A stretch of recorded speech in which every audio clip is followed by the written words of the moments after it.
So today on this research session, we have Davide Lombardi. He is Associate Professor at the Xian Jiaotong Liverpool University. And then following him, we have Hongyang Wang. It's a MSc student at ETH Zurich and a chair of industrial construction. And then following that, we have Dr. Dermott McMeel, Head of Department of Creative Technologies at Auckland University of Technology. And then we have a 25 minutes discussion. So the session is about DAO applications and ecosystems. I find this very exciting, especially when we start to consider blockchain as a layer for federated learning. And I'm very interested to see what the presenters have to say and have a discussion in the end and learn from this process. So yeah, yes. Call Davide to start then. Okay, so after attending yesterday, I actually decided to rejig a bit the presentation because some of the things I was listening to and comments also from Theo Abel were pretty inspiring. So I came up also changing the title of the presentation, and I changed towards what was DAO. That is a pretty famous sentence, let's say, in China, that basically means I don't know.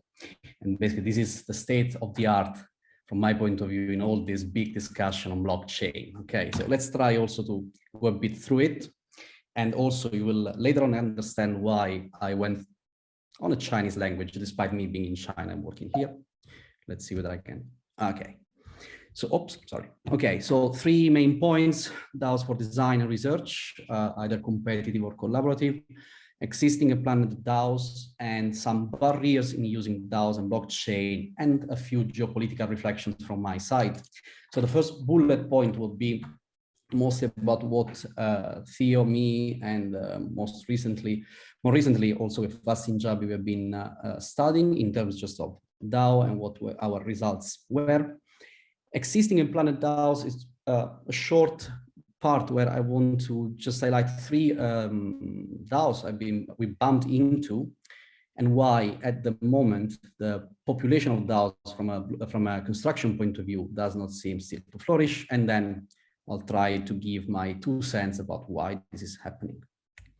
So we started a few years ago, actually. I think with Theo, we started talking around 2018, late 2017. And then in 2019, we came up with a first theoretical application. We called it blockchain grammars. Shape grammars, let's say, are a tool, just briefly for those of you that maybe are not familiar with them, to generate design via rules. And we envisioned basically a setup in which architects can either collaborate or be competitive one against each other, provide multiple solutions, and then we envisioned on a platform that at the time we were exploring the DAO stack, a voting power among the architects, among the designers, and of course potentially opening up to other stakeholders and see which one of the different solutions were going to be the selected ones based on, let's say, at the moment, at that stage, whatever rule it was. However, this led us to think from an academic point of view, how to control a bit the voting, how to control this sort of governance system, because yes, of course, in terms of opening a tool, in this case a DAO, to anyone, it's interesting, leads to thought about democracy and so on and so forth. However, we decided to introduce to work on the concept of reputation and insert basically our own concept from, again, an academic point of view. So how do we measure the reputation of people voting into this DAO? We came out with a sort of formula that you can see there on left-hand side. So number of tokens, number of papers, H index and C index, that tends to define how experienced an academic, a researcher, or in general an expertise in terms of academic publication about specific topics. Within this framework, we decided then to go one step further, because this stayed on a more theoretical level. And we moved on the blockchain grammars for validating the design process, where we drafted actually a process that you can see on the left-hand side. There is an explosion from the point of view of design number 1, of course, design number 2, number 3. This can be opened up to multiple solutions. Creating again shape grammars, so creating shapes, creating any kind of piece of design. In yesterday's presentation, Theo was showcasing also the use of the IPFS ecosystem as a tool to store the files. So the outcome of the design process was meant to be stored in the IPFS and then voted on in DAO, and then all the steps on the next stage of the of the selection process would have been taking place. We framed it within an environment that, hilariously enough, we were just mentioning with Theo at the start of the conversation with you about a site here in Suzhou, close by that was actually where Theo used to live, this plot with 11 or 12 towers. And so we imagined a competition, basically, in this case, to improve the environmental impact of those towers, basically improving the lighting performance of those towers, introducing also the current regulations on that are impacting the design principles here in Suzhou and in China in this moment. So basically, the different shape grammars were evaluated, and then from the Grasshopper algorithm, you can see in the first part of the slide, we had to go out to the IPFS and then move to DAO stack. As you may know, again, from yesterday, we now moved a bit forward because we are working on tools to implement all the process within the design stage in order not to go back and forth, in and out. That, of course, does not help. And from a practical point of view, the next step that we were discussing, and I'm looking into it, was the connection with digital twins. So this is also something that maybe in next sessions will be discussed, but the use of digital twin and BIM models now at that stage in 2019, we worked on a Rhino model, so we were not into Revit or BIM at the moment at that stage, will be, of course, the next step. However, it was pretty evident already at that stage that even within a simulation with 4 people working on these algorithms, so basically in a closed context, not in an open context, there were some difficulties in using a DAO as a tool. Difficulties that were time, of course, speed of internet. I'm not going even to mention the fact that often me and the TA that was collaborating with us on this research were struggling with the speed of internet here in China being very slow. So we started also reflecting about how actually this can be implemented in a design process or in a construction process. And yes, and these were, of course, at that stage, the interfaces we were looking at. So even from the point of view of user-friendly interface, we were not yet there. We discussed some potential application at the moment. Once again, we were looking at it initially and especially from an academic point of view.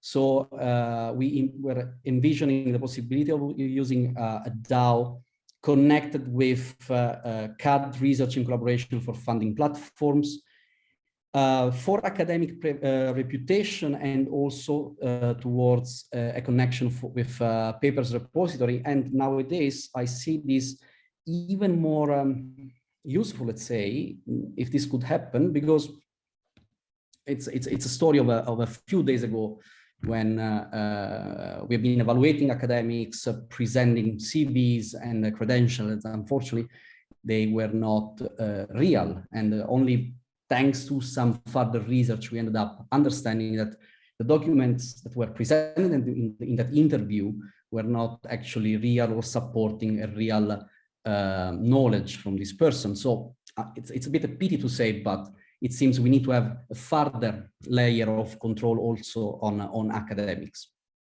Of course, governance for academic associations, as well as design collaboration, and competitiveness in design.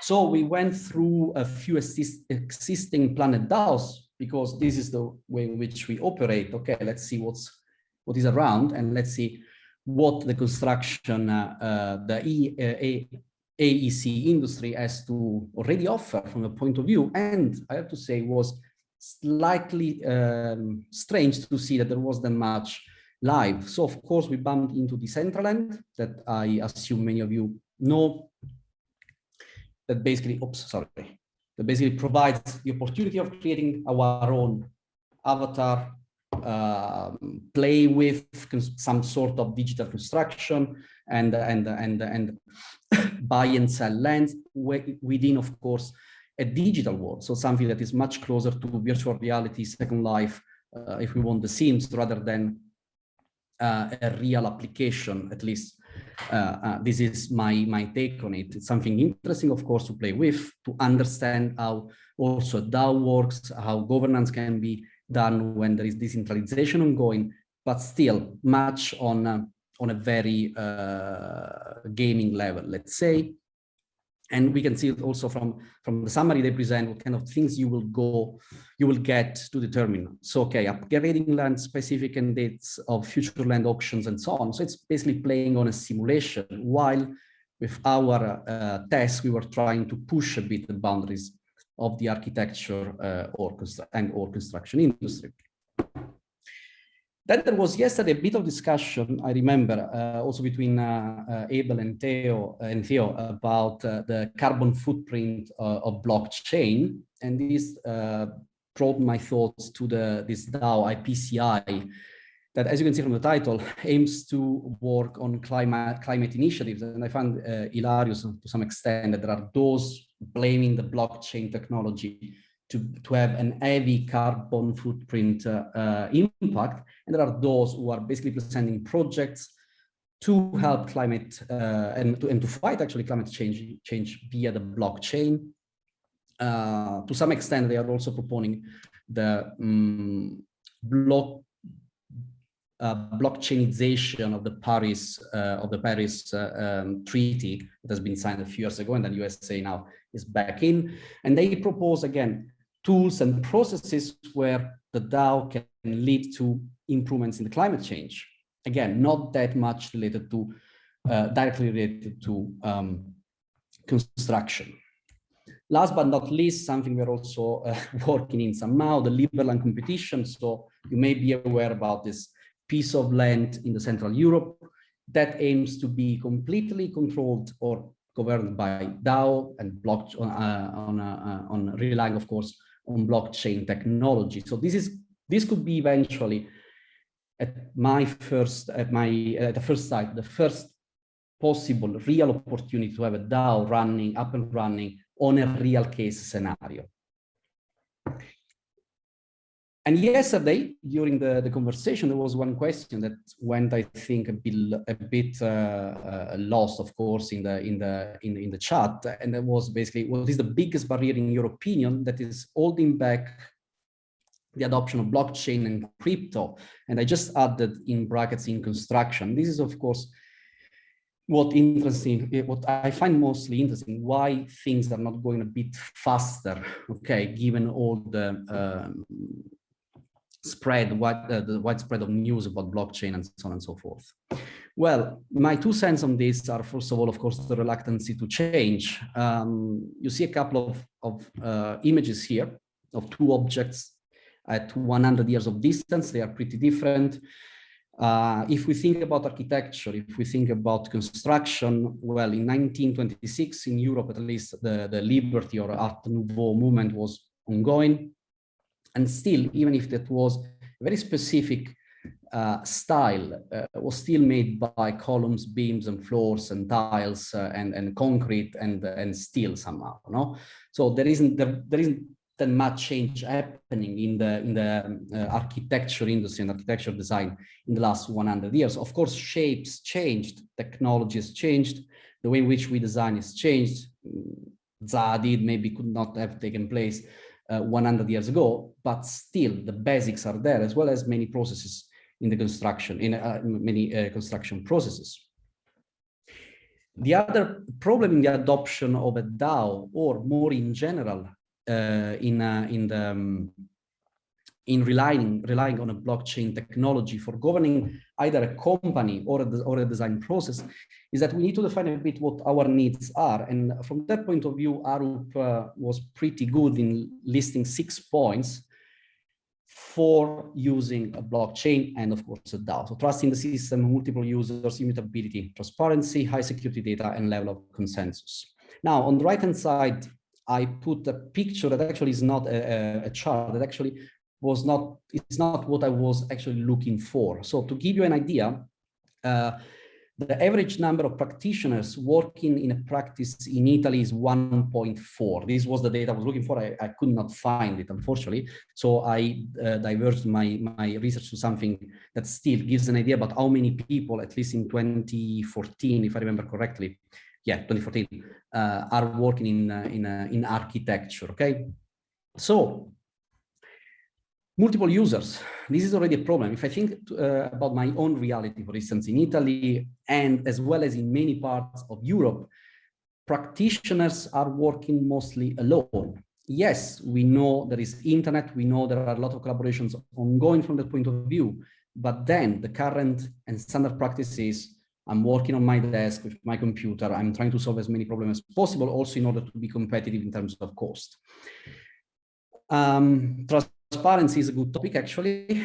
It leads to a number of problems in terms of bill of quantities and the construction site and stakeholders that get involved as soon as the money comes into the process. And trust in the system, yes, we know the blockchain provides this trust in the system, but are people ready to get this beautiful, let's say, future on board? Is the economic realm ready for this? And then there are factors to consider. Computing power, just 3 to be short. Of course, there should be many more, but these are the ones I'm looking into, and I think are more interesting, especially the last one, and I will explain later why. Computing power, of course, there is a need of computing power. It's a digital-based process. We cannot simply discard it, so we need to look into it. The cost of electricity, again, partially connected with this carbon footprint, okay? Blockchain runs on CPU, servers, and so on. It needs energy to run, okay? So one of the issues raised, for instance, in a study from Penn State, issues, or at least things to take into consideration, is the cost of electricity in the different nations. So the short examples that were brought by Penn State study was a comparison between Italy, Venezuela, and South Korea. The difference in the cost of electricity, of course, does not help when it comes for a lot of gigawatts and then euros or US dollars to pay to run the show. And lastly, the country where we operate in, and I'm missing an H in where, I just spotted a typo. Well, we know that blockchain technologies and DAOs are mostly, well, there are a few nations that are pioneering this. And it's interesting to see the reason why. So Cyprus is one of them. And this happened as soon as the so-called Troika a few years ago went into the bank accounts of people in Cyprus, basically taking 50% out of it, of the bank accounts, when the bank accounts were above 100,000 euros. And so Cyprus people started converting all their money into digital currencies. Another couple of countries that are pioneering are Russia and Iceland. And this is mostly due to environmental condition. As we said, all our the technologies we like and we are discussing about, they need to be installed somewhere where they can exist and resist. And again, there is a connection with the climate problem. And last but not least, there is China, okay? And this will lead to my final consideration. So we know that China is leading the blockchain market, okay, on all levels.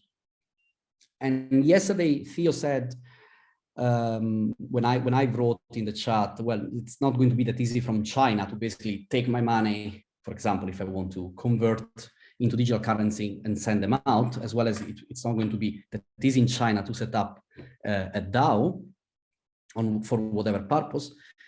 And Theo said, yes, but China is going into it. It's in the 5 years plan, so it's going to have an impact. And I've been thinking about this, and I'm not that sure. So the map you're looking at basically describes the distribution of social medias, just to have a comparison, in the world in 2020. I was actually looking for a social media called WeChat. Here it's represented as QZone, is another provider, QQ. But basically, even if 1/6 of population of the entire planet is in China, the social media we use in China, even for daily life, for payments and so on, are not going outside China. Very few people, I think, in Europe or in the Western world are using WeChat.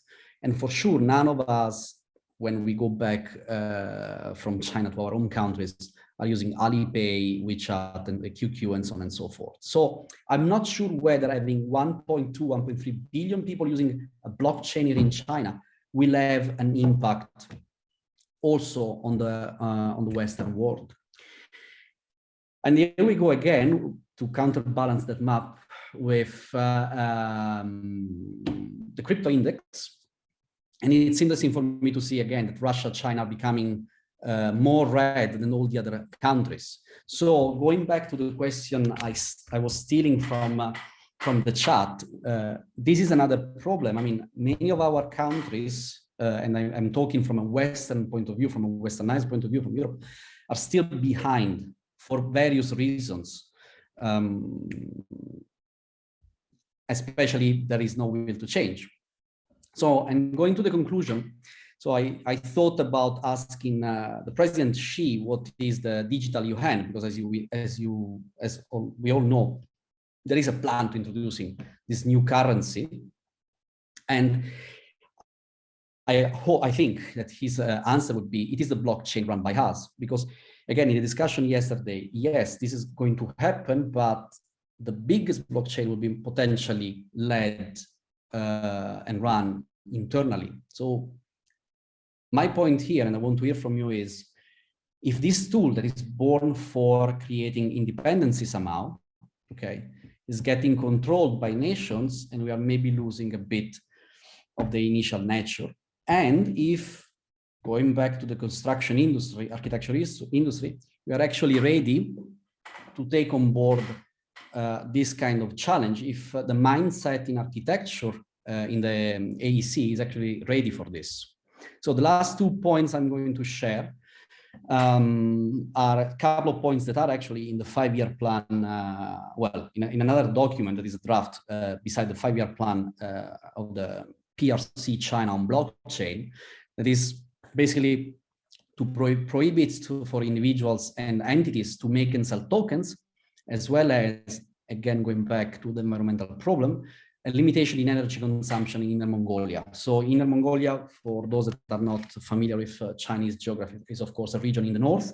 It's very cold, and it's the place where all the big blockchain farms and mining is taking place. So it's already happening, this limitation. So my final question is basically, are we ready as category of architects and designers to maybe take on board the fact, to accept the fact that this technology is going already a bit beyond our, way beyond, I would say, our, not just our field, but our level of control and maybe usage. Thank you. Thank you for the great presentation. I have a vaccination booked. So if there is a question I can answer or listen immediately, I would prefer, because I will have to leave. Yeah, hi, Davide, and thanks for the presentation.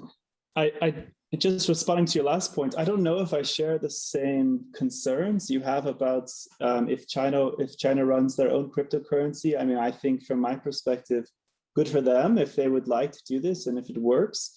But I don't see any reason why we have to participate in such a cryptocurrency. And also, yes, every country could have their own currency, right? That's based on the blockchain.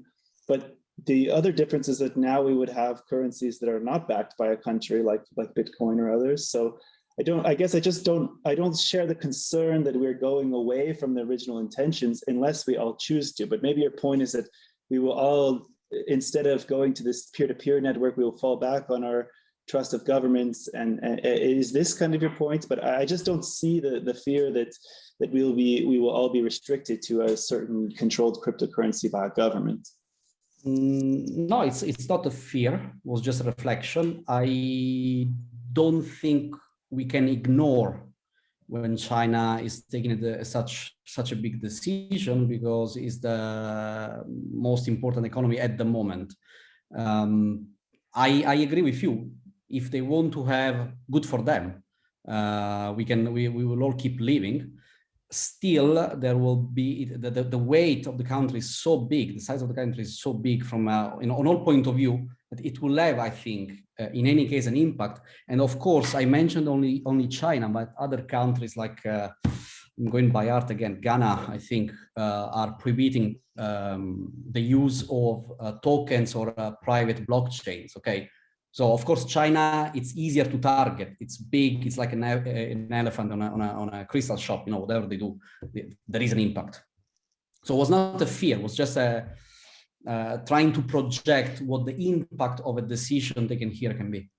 I see. Okay, and in that sense, I mean, I think it's very smart of China, and if they can create a cryptocurrency that also somehow is backed, but is also feels trusted by the rest of the world, similar to how I would say the US dollar is mostly perceived as a trustworthy from a fiat perspective, then this really helps, I think, China. And I think it's a smart move. I agree with you. And maybe my final point is I think you're right to raise this as an implication for how we all will move in the future. So just adding to the discussion there.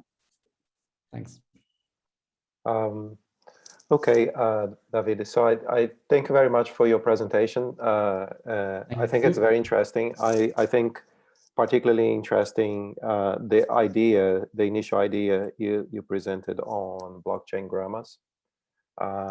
This is something that I think could become something quite interesting, not necessarily for validation, but for many other things. And yeah, it would be great to be in touch and see your future research and collaborate at some capacity.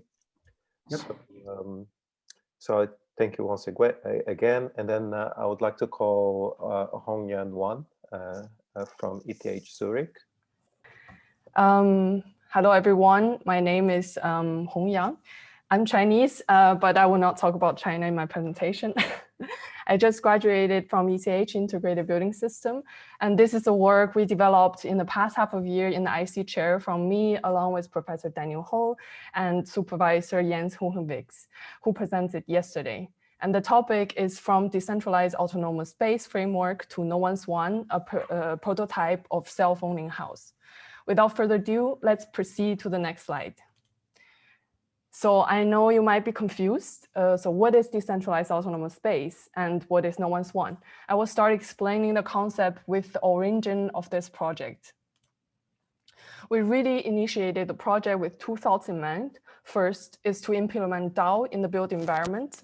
I think this concept is easy, and David just explained DAO, so I don't need to further explain this. But the second one, which is more complex topic, the Natural 2.0, was mentioned by Jens yesterday briefly. I will explain again shortly. The concept of Natural 2.0 developed upon smart contracts and its capability of holding funds in its address. This simple concept enabled self-owning entities.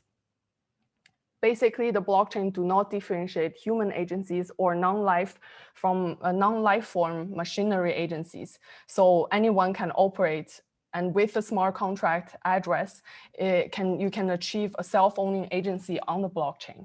So we name this self-owning entities No One's One.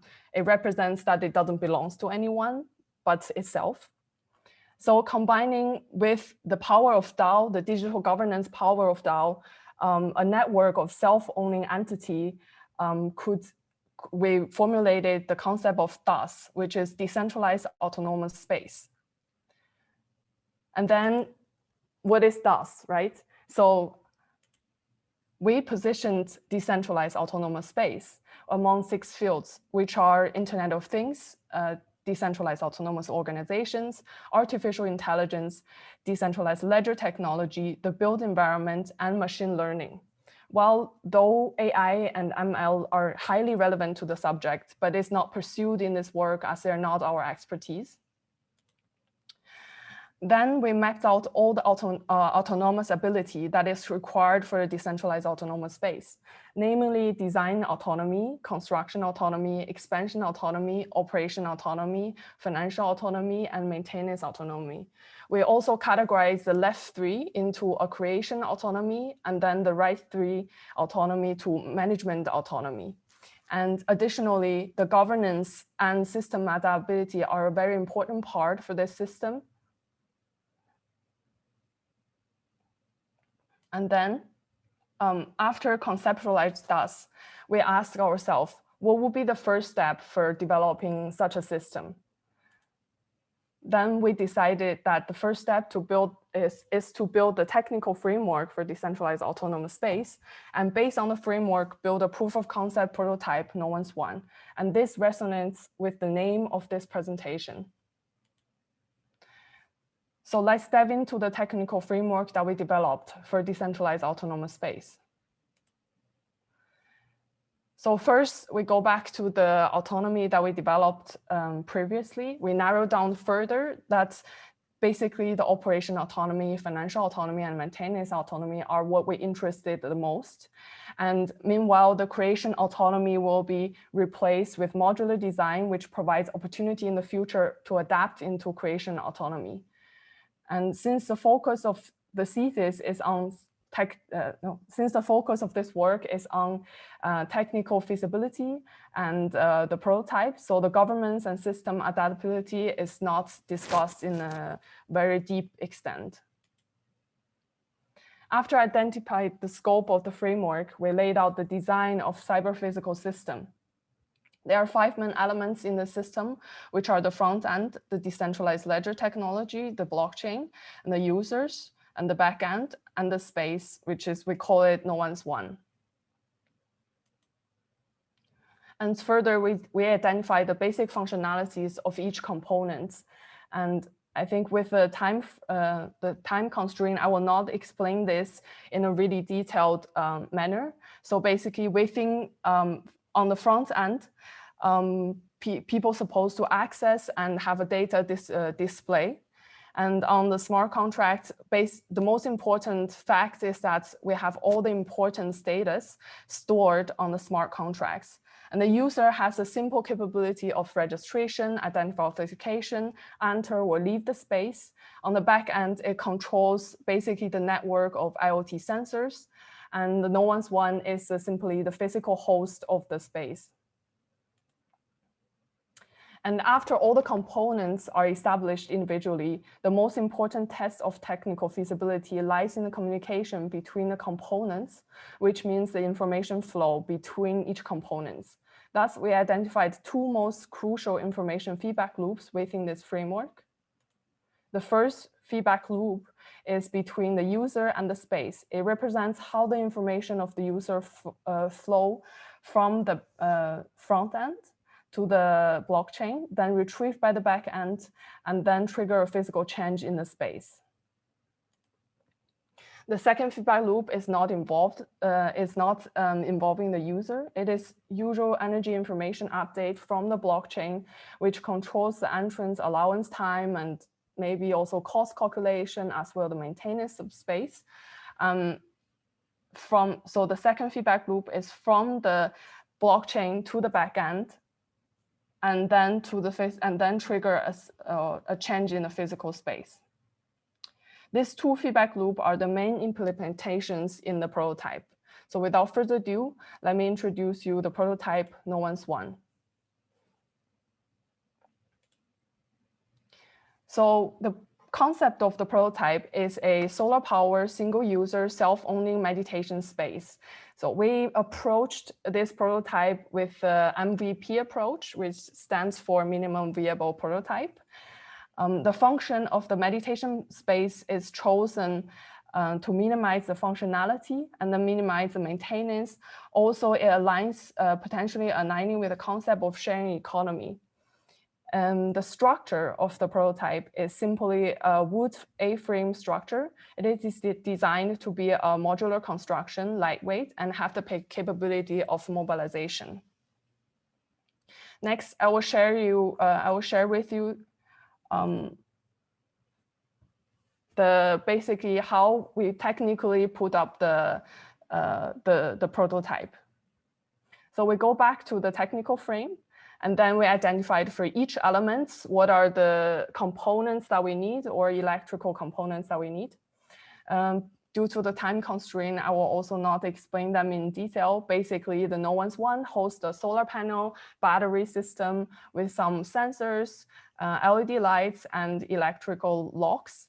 And the backends are Arduino Raspberry, the blockchain, of course, their smart contract, Truffle, Ganache to generate the environment. And then the front end we developed upon an Angular framework with Web3 JSON, and of course, a MetaMask. Next, I will share you this is a construction video that I will share with you about the prototype.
With the prototype constructed, you might wonder how one can use it. So I have a next shorter clip to show the simple user experience of the space.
So the prototype is built, and what does this work imply? On the lower levels, we think that the DAS means minimize administrative costs and trust for the AEC industry. These benefits are results from smart contracts, automation, and the transparency of data on blockchain. On a higher level, we believe that this DAS concept enable digital governance coordinated real communities. So this provides a possibility for power redistribution by digital governance, provide possibility of a balance between different participants, for example, the institutions and the investors and the users. And more importantly, we believe that this enables non-rent-seeking entities such as the land and space, aligning with the concept of Network 2.0. And so that it means that they probably, finally, we have an agency that's not profit-driven, but efficient and controlled by a digitalized system, has no ownership, just is and just being. And in closing, we hope that this work really inspire you. And this thought actually align with what David just presented.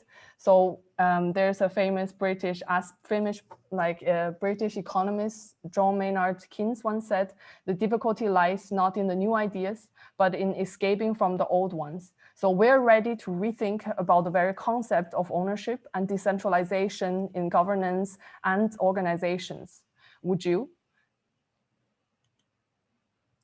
So that's it thank you for your attention. This is it for my presentation. Let's hand over to the next presenter. Okay, thank you very much. It's a fascinating presentation, Hongyang. Thank you. And yeah, so next presenter is Dermott McMeel. He's head of department in creative technologies at Auckland University of Technology. Thank you everyone. Okay, hello everyone. It's really great to be here on two fantastic presentations, which have sparked a lot of questions in my mind, which I'm really looking forward to talking about at the end. I would just like to share for the next few minutes a piece of work that we've just completed here in New Zealand. It's a 2-year research project. Looking at opportunities in construction for blockchain. So I'm just going to explain a little bit about how we went about that and what we learned, and some of the questions that this raises. And that was an interesting quote by Hongyang right at the very end about Keynes, because economies seem to feature quite a lot in this, and there's an interesting undertone around the economics and the future of the environment and construction in a lot of ways.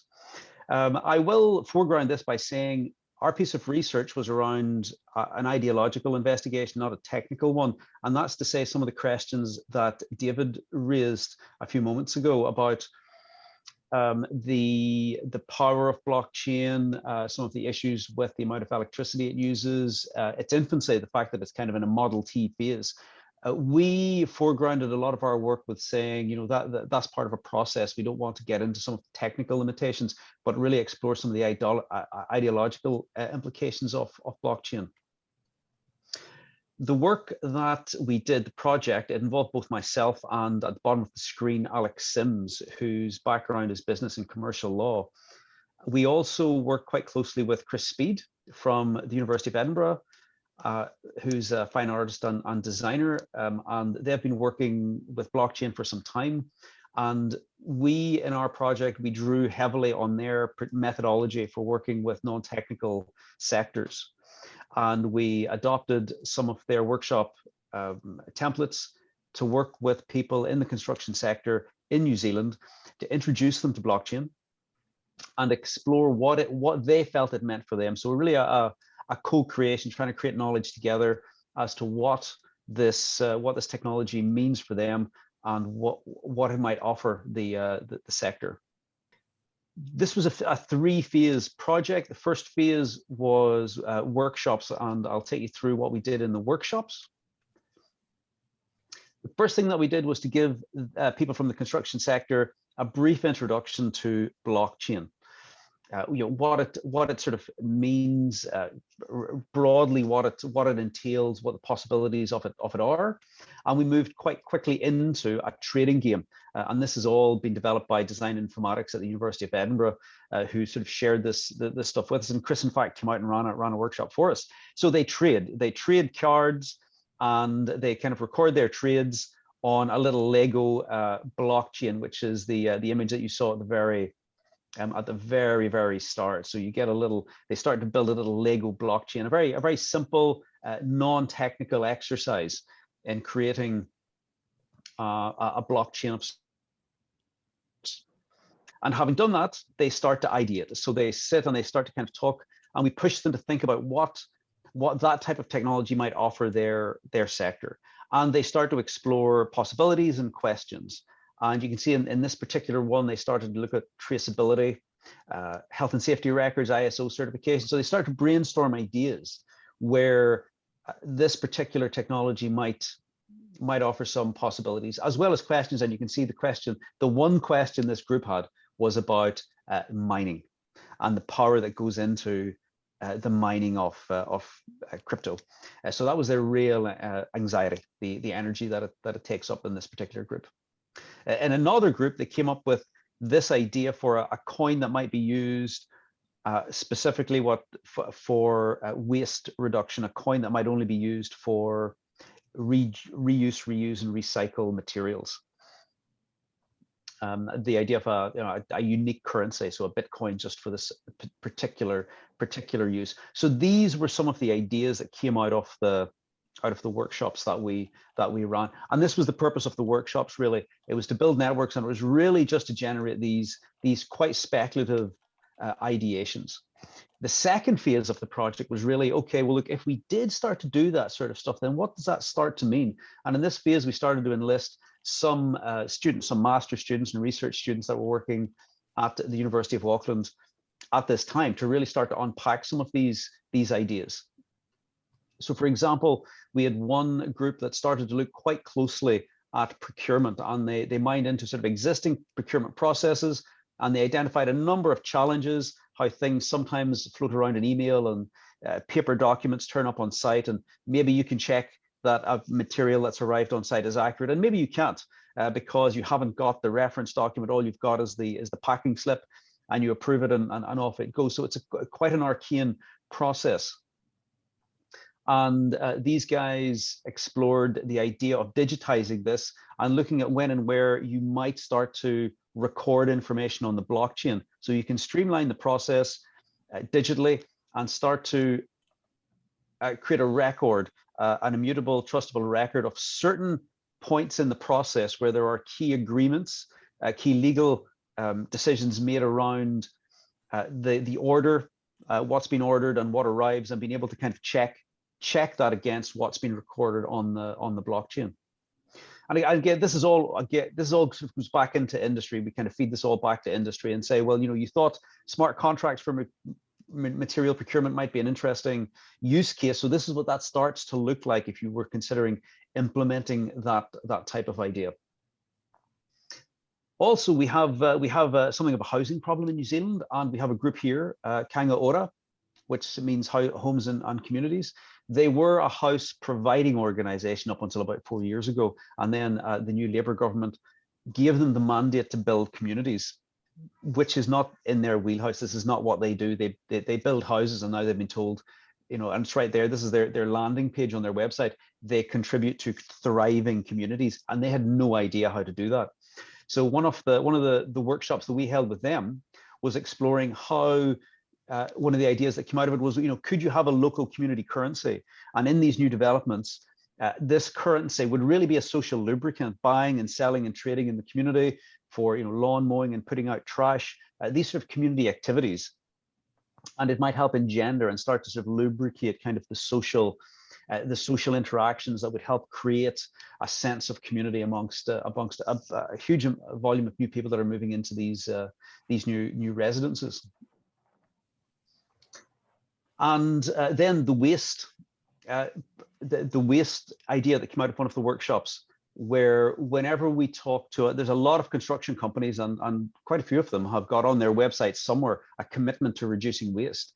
So although everybody's committed to it, there's very limited actions on construction waste here in New Zealand. And we in this started to explore the idea again of another token economy, another cryptocurrency that might be specifically for waste reduction and how you might incentivize a market for that. And we started to explore an actual economy where certain aspects of buildings might be contracted in a unique currency where that could be traded for waste, and building contractors could then trade that coin out for regular fiat currencies. But just looking at ways that you might start to develop a more sophisticated economy around waste, in New Zealand, we've got a pretty crude system where you're penalized for dumping in landfill, and you might get subsidized if you're doing a waste reducing activity. So it's very, very crude, and it certainly doesn't, it's certainly not going to meet we've got 2050 goals on carbon neutrality here in New Zealand, and the current mechanisms for waste are not going to reduce landfill anywhere near what's required. So this is about trying to develop incentives where we create a market for something that otherwise just gets a cost that just gets passed on to consumers. Okay, and in the final phase of the project, which is kind of where we are at the moment, is trying to do some of this stuff with funding and what can we do. Now, there's a young guy, Yusuf Patel, who was a PhD student of mine some years ago, and he's been doing a lot of digital fabrication, a lot of offsite manufacturing, and he's finding in his practice that they are able to control waste. So some of the waste from the house on the right-hand side was used to make the kitchen cabinetry on the left-hand side. So that waste material has value. It can be used for something else. And there are also surfboard companies here in New Zealand that are using construction waste for their polystyrene cores. So moving things around from one sector to another sector, it also has values. So we're starting to see the seeds of ideas that if something starts to move around in other economies, it has value, but how can one start to support that transfer of material from one sector to another and monetize it? Now, our kind of takeaways from this little piece of work were some were kind of prosaic and some were kind of quirky. The very first one was that blockchain kind of derailed our very first blockchain workshop. Although construction is maybe not a highly computational technical sector, it is relatively technical. And we found that our very first workshop was completely derailed because they wanted to understand mining. They wanted to understand the cryptographic process.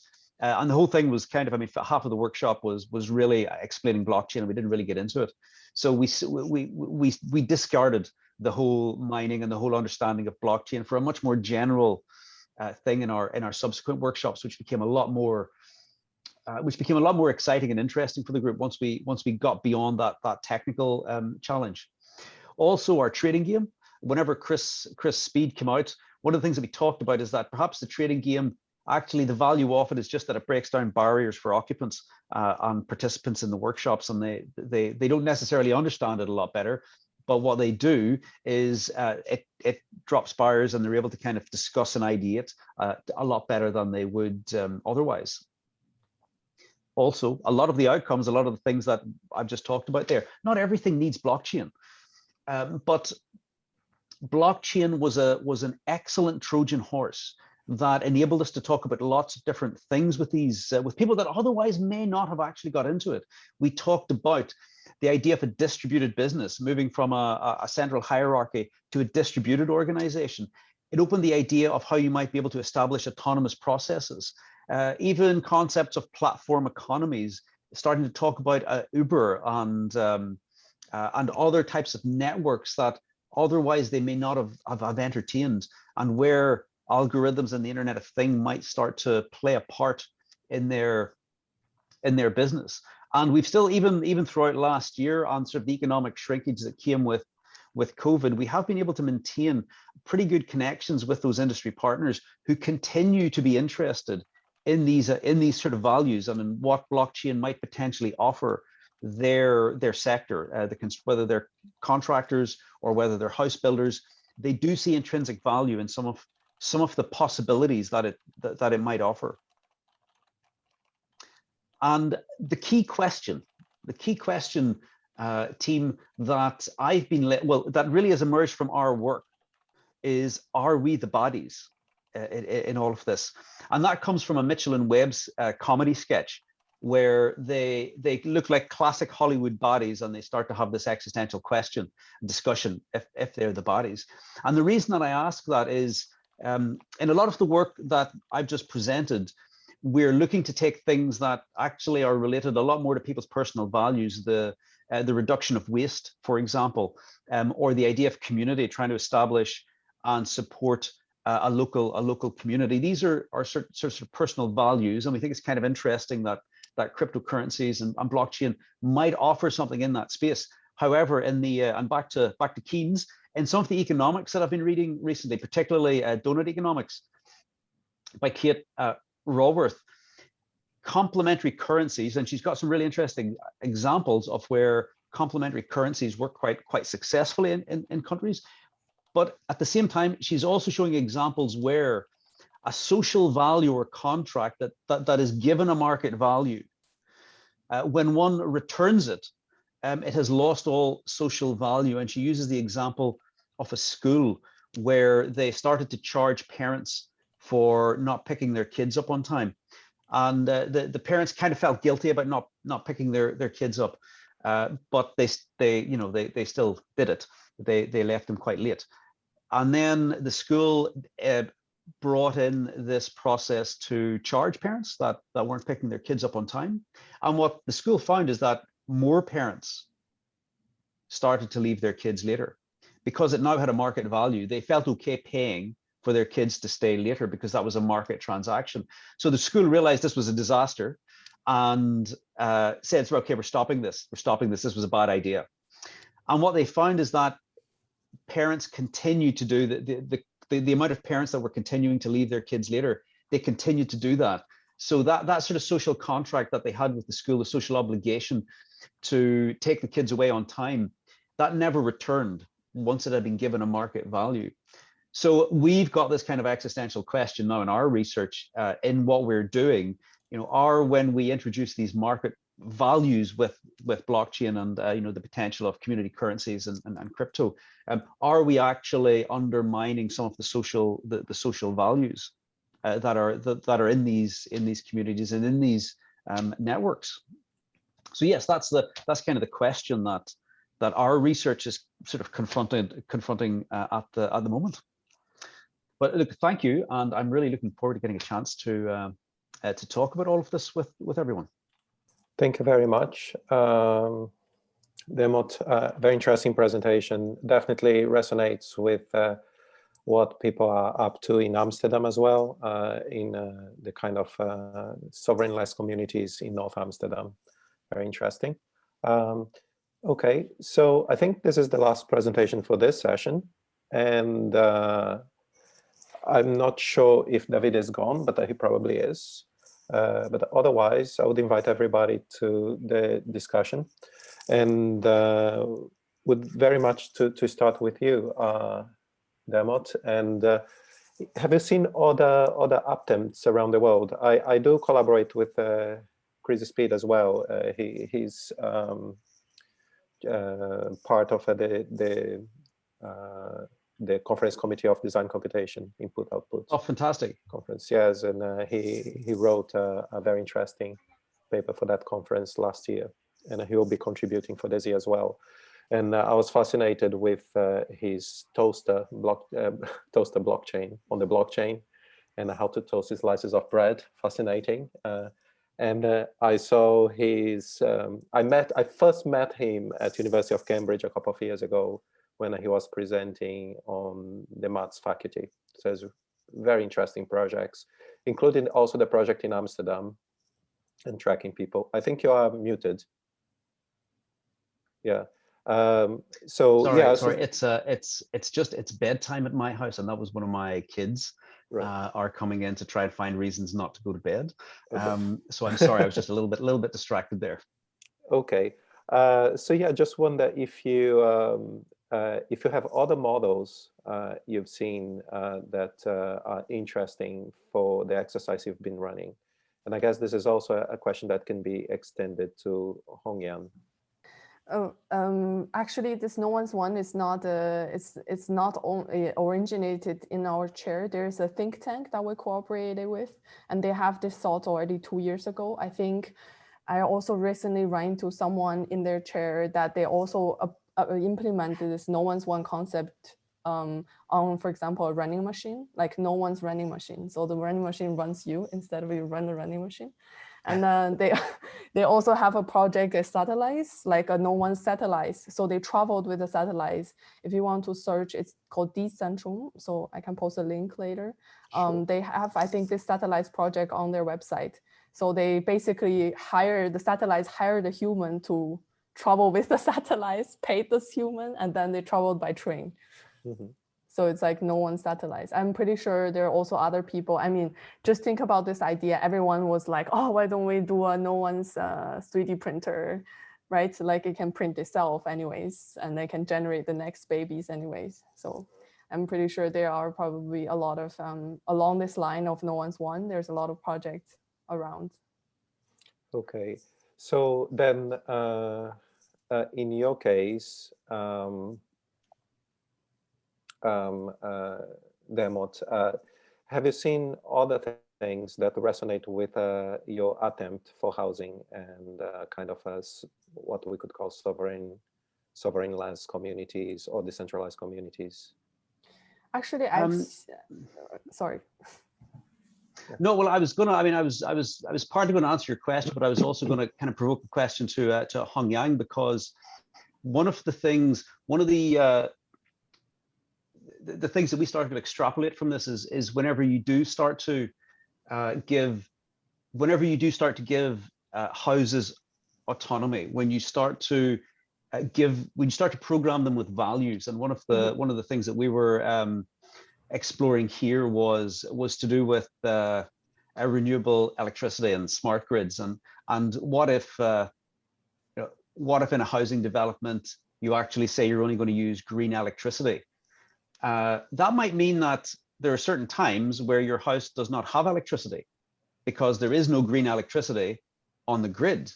And we'd been watching some kind of quite dystopian Russian films at the time, but it started to make us think that if we start to program our buildings, we sort of assume convenience, but that may not be the case. We may have to accept that in order for our environment to maintain sort of planetary boundaries and limits for electricity usage and things to do with climate change, that may not be convenient.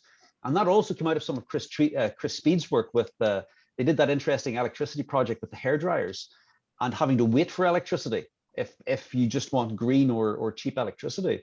So I was really interested in seeing the technology implemented, Hongyang, in your project, because it starts to raise some of those really, really interesting questions that you have a mechanism in which the house decides, if it will provide, or the building, if it will provide you electricity, if it can provide you comfort within the parameters that we've kind of set out for it.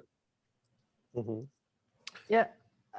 I think that's a very, of course, valid question, and then we're all concerned about this.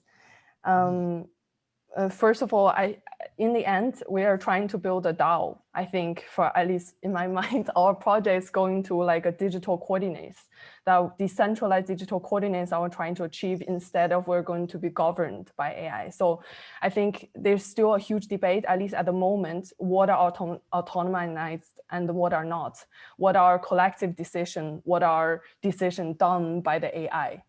But I think there's also one thing that I think the trend is for sure, that the AI is happening and the machine learning is happening, and they are getting smarter than us. They're getting beyond the scope of maybe our cognition. And we are trying to coordinate with them now. I see that's the effort now. And rejecting doesn't make it slower or better. And of course, we would probably hope for, but I think that's just where it's going. And we're hoping that we can reach, of course, there are so many questions raised around it, just energy that you talked about with the grid. It's like probably a teeny point in this whole network that everything could go wrong in votings. I think this exactly why we need to put a lot of effort with people from different fields now to go into this and design a system that's more comprehensive instead of, because we are not experts in legal, in laws, in anything. And like, there are so many people also working on other fields. And exactly now we need to bring them in and talk about everything, the energies, the social problems, so that we can design a system that probably in the favor of a better future, but who knows? I actually wanted to put a black page on my presentation just so that I can stop pretending I know how the future gonna unfold. Right. Yes, I was going to also ask you. There's because you have like two versions of intelligence there that you can play with. You could have this fully decentralized, federated intelligence happening in the edge. Yeah, what we call federated learning, and you could have a more centralized intelligence that can run on bigger computers, etc. But it is and then I go back to your point, Hongyang, when you are presenting that you present that the DLT is on the front end. It's on the digital helm, but closer to the front end, when the DLT should actually be very, very close to what you mentioned, Raspberry Pi, Arduino boards, and so on, because you can run especially if it's DLT, you can run the DLT from there, but you also can run some machine learning from there. Yeah. And I have so this is a technical point, but then on the other end of the spectrum, you can create those intelligence bubbles, right? That then can talk to each other instead of having a centralized machine learning mechanism. And this seems to give, first of all, you can start to elaborate on machine learning cultures, because they will learn different things and they'll behave in a different way. And eventually they will talk to each other. So you have different cultures of intelligence, of digital intelligence. And I just wonder how you see this. Do you see this as something that generates a more resilient society and communities of practice, or you think this is going to be a cacophony and create a huge mess? I definitely think that a change is coming, whether we like it or not. And I think in the future, everything that we live in will change. And of course, I think it will be a combination. In my mind, in my imagination, probably will be a combination. There will be probably isolated digital worlds that controls with supercomputers, probably controls our energy, the things that we don't want to really care about. They just fully operate themselves. And when it's going to human society, then we will live in a different, somehow, of course, different from what we have now, but somehow more intelligence, but then it's a coordinated world with all the non-life form entities that is useful for us, for our lives.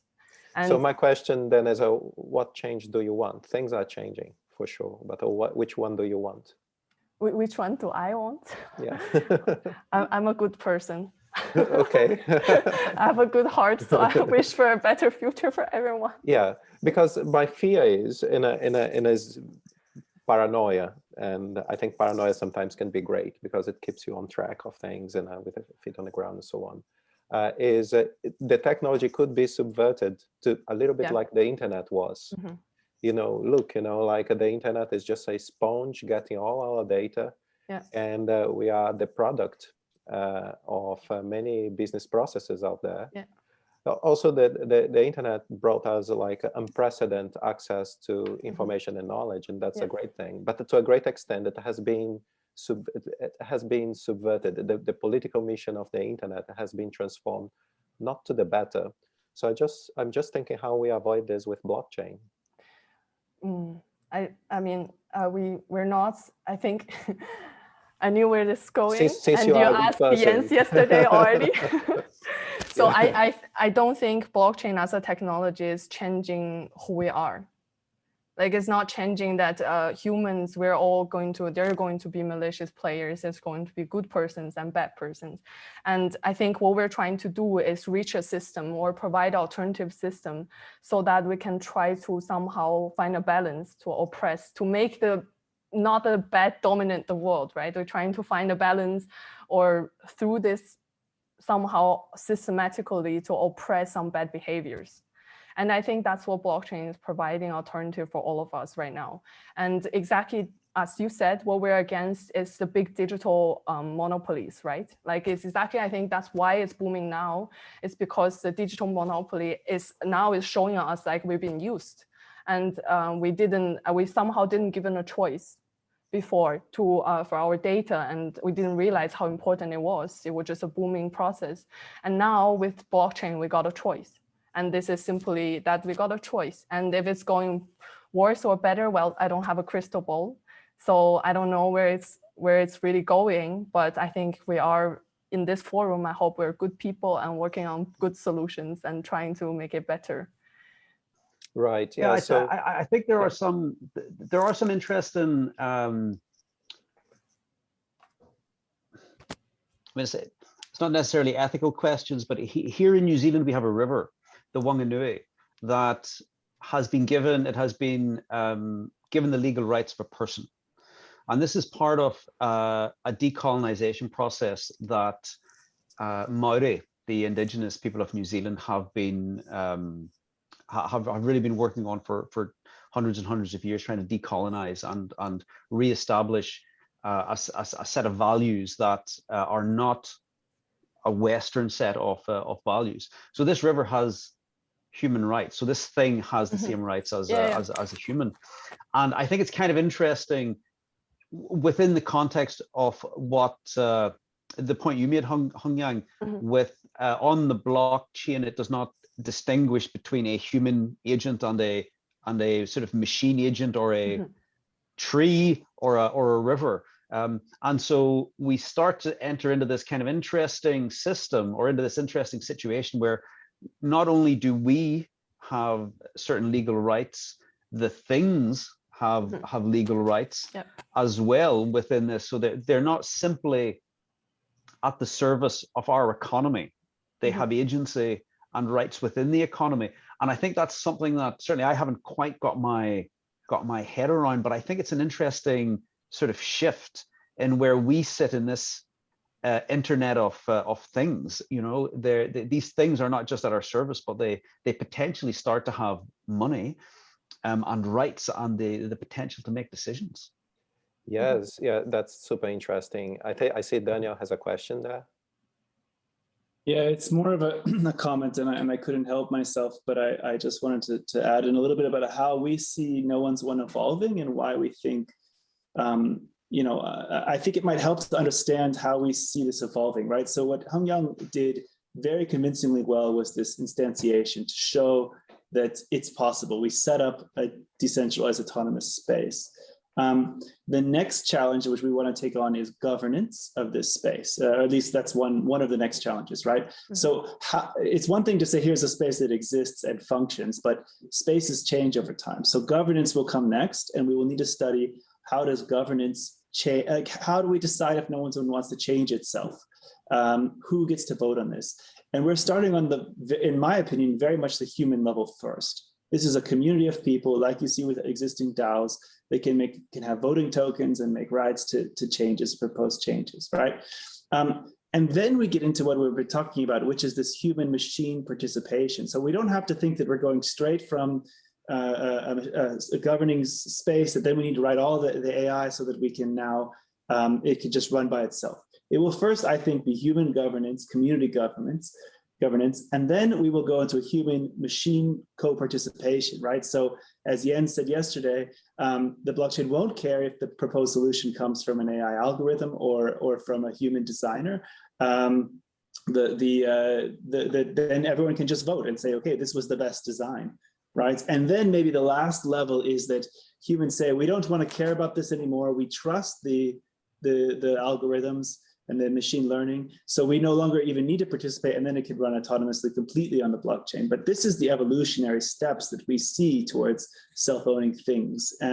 We don't think it's overwhelming to think that we just start right away with this machine learning, self-owning. It gets quite overwhelming to think about the implications to society. So I think we should keep in mind the stages here. Sure, yes.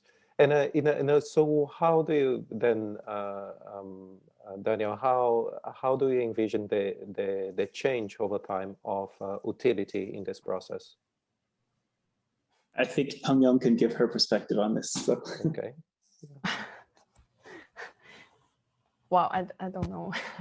So, I mean, I think what we are trying to focus on is DAO. So not AI or machine learning. That's exactly also in my presentation. That's not our expertise. So we want to focus on the governance layer, the decentralization, but rather than, because we don't know so much how fast it's evolving. Of course, it's evolving very fast.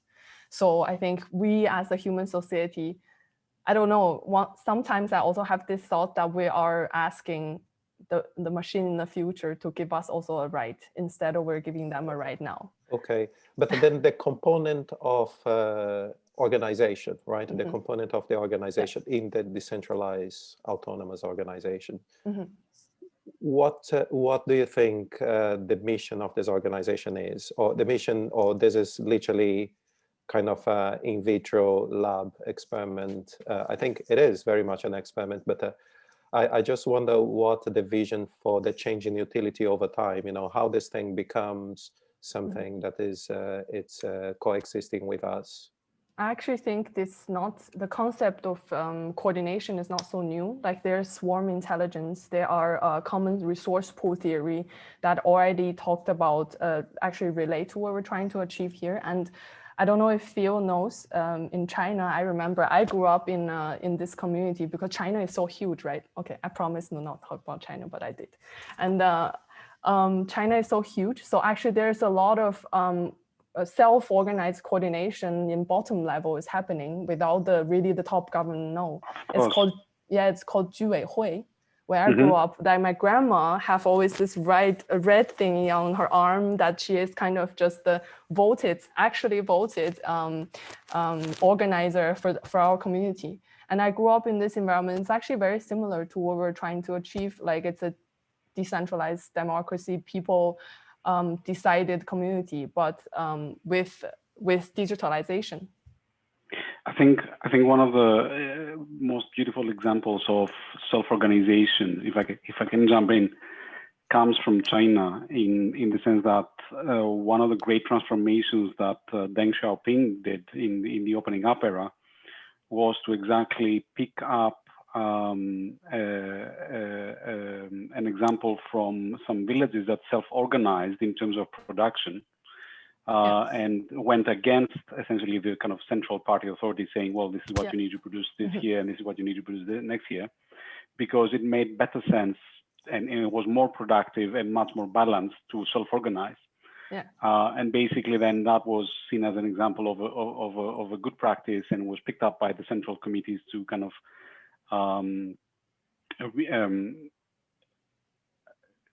take it as an example of organization to be implemented everywhere else. So I know a lot of people think China is totally top down, but actually if you've ever lived in China, it's actually a lot more bottom up and a kind of swarm system that self-organizes rather than a top down economy. I think it's very. I think. In reality, we cannot live without both. We need the top-down and bottom-up, and it's that synergy.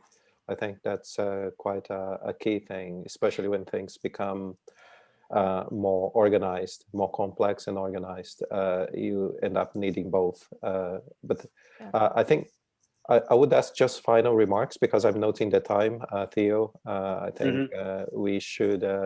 We'll have our break in a moment. Yep. We need to conclude. So perhaps, Dermott, if you want to give your final thoughts, want to share with us, and also Hongyang, if you want to give any final final words of wisdom. Yeah, look, I think I'm reminded of the image that David put up of the Model T Ford, and I think it's always worth reminding ourselves and others that, I mean, we're still in the infancy of this, and there's still a lot to be done, and a lot of this, I think there's a lot of exciting work here over the next couple of days. And the construction industry certainly isn't known to be an early adopter of technology, but that's not to say this stuff isn't going to be incredibly impactful. And certainly the talks that we've heard, the work that Hongyang's doing, I think it's clear that, you know, there is an exciting future for construction and for the built environment, combined with these technologies. Okay, thank you. I just have a few thoughts that, based on Abel's your question about how fast you think that this transformation will happen. I actually think, yeah, the answer is that we don't know. But I think in the human history, we've been pushed by huge social phenomena. So, for example, the COVID that we're experiencing now is pushing a social change immediately because of the disaster, the challenges coming. And then we all of a sudden move forward. So I think in the end, this transformation will be pushed by some big events that happens in the whole world, but no one can tell what this actually is. It could be a huge, all of a sudden, a leap of AI, or in quantum physics, quantum computer, huge leap all of a sudden, and then we are pushed all of a sudden, the whole society towards one direction. But that, I think, cannot be predicted when and how and where. So we'll see. Yes, I think, yeah, I completely agree. I think it's every time we have change and we have adaptation, we have a better synthesis of how we live and what we use to live as a community, and that's quite interesting. It's very powerful. Definitely the pandemic, it's a living proof of that, but also wars and big social reshuffling and social events, you know, they become catalysts of this new technological synthesis. And I think it is a great thing, but it can be a very painful thing to watch. But it seems to be inevitable, and we need to think about that. I think that's living. Yeah. Yes. So yeah. Well, thank you very much, everyone. I think this is super interesting. I'm grateful to participate in this session, and then I'll pass it back to Theo. Thank you for that. Thank you both for taking the time and preparing and presenting. This is really exciting. And thank you, Dermot, for staying up late. I hope we haven't disturbed completely the schedule at your home. No, I'm having a small sake just before I put the kids to bed, so it's okay. It's maybe too early for us for that, but thank you for that. We will break for 5 minutes, and we will be back at 10:42. Theo? And sorry to interrupt. We have one final remark. I mean, please, yeah. Very, very brief. We wrote a conference paper about the No One's Fund work, and I just got permission to share it on the Discord from Daniel with you. Like pre-share it. It will be published in July, but you can already read it if you want. And there is more on our thinking in there, so if you're interested. Perfect. Thank you, Jens. Thank you. So 5 minutes, 10:42, and we will be back with the next session. Thank you all so much. Thank you. Thanks. See you soon.